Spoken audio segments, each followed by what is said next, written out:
乡亲啊，继续来讲豆油。市面上咧卖牌子是800款，到底买倒一排咧？家己的健康家己顾。今仔日要甲乡亲讲豆油的秘密，嘛要甲你讲要安怎买到好豆油。这款黑色黏黏的酱料就是假豆油的主要原料。这种验出超量的致癌物单氯丙二醇，卫生局下令全面回收销毁。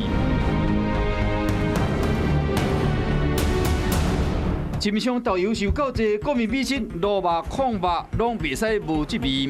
俗语讲乌干仔底豆油，这个豆油的色水呢乌麻麻，成分目睭看袂清楚。民众干咧用片，也是问物件来食，敢知伊品质的好歹？原买3款一般的豆油，纯天然结的特殊调和加化学水解，直接找民众来试看卖。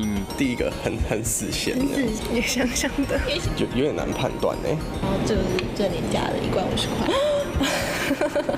民众嘛无查查，竟然认为假的豆油有化工味，到底市面上的豆油品质安怎？阮直接送入实验室去检验。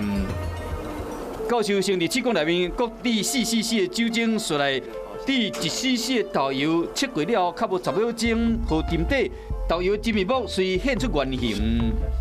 从这里可以很明显看出，如果是有酿造酱油的成分，加了酒精之后会有明显的沉淀，但是水解的酱油就不会有沉淀。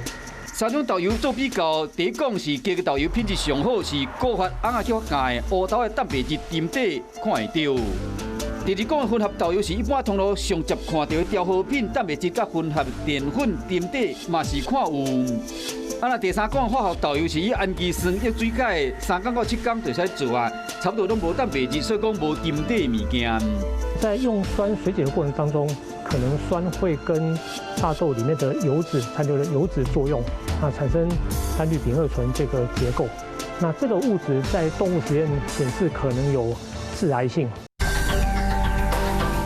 化学豆油成本低，嘛无什么营养，一般的通路无伫卖。阮是一个到专门批货的杂粮行，果然才看到化学豆油的真面目。头家娘讲，这款俗的豆油上大主就是你我拢爱食的夜市的小食。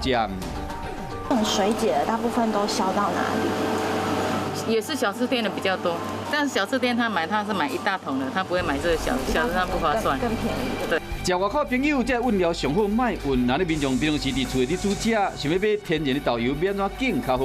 酱油其实它没办法用一个公式或某1、2样的条件，让你用肉眼去判别它这个酱油的品质好坏，其实没有办法了。听人讲会透光、会沉底，就是天然的好豆油，敢真正是安尼？同款，阮现场是一个做示范破除这个迷思。这2款拢是天然假的豆油，倒边这款原汁的浓度较悬，颠倒无度透光。过来看沉底物件，乌豆仔做的豆油一定出现沉底豆仔泡，要不若是用黄豆仔做的豆油，等级搁较悬，嘛未出现沉底物件。结论是民间流传的这撇步拢无适用。那呢，要看豆油好歹，上好的撇步到底是啥物？是刘叔公。秘诀真简单，只要将橄榄心洗过来，详细看伊的成分。依食安法的第22条的规定，包装的食品，它里面要依照所添加的一个实际的一个内容物，然后由含量的高低，由高到低来排列。阮比较市面上3款豆油的成分，天然假的成分上济是一粒一粒完整的乌豆啊，豆油内面完全无添加物，特殊调和的主要是用水组成的。咱会使判断豆油是经过透过，营养成分相对就较低。化学水解内面更上济就是氨基酸液，会使看出化工的成分占最大的比例。原来是要买好的豆油，听人讲不如家己用目睭看，看这个标示，自然就一目了然。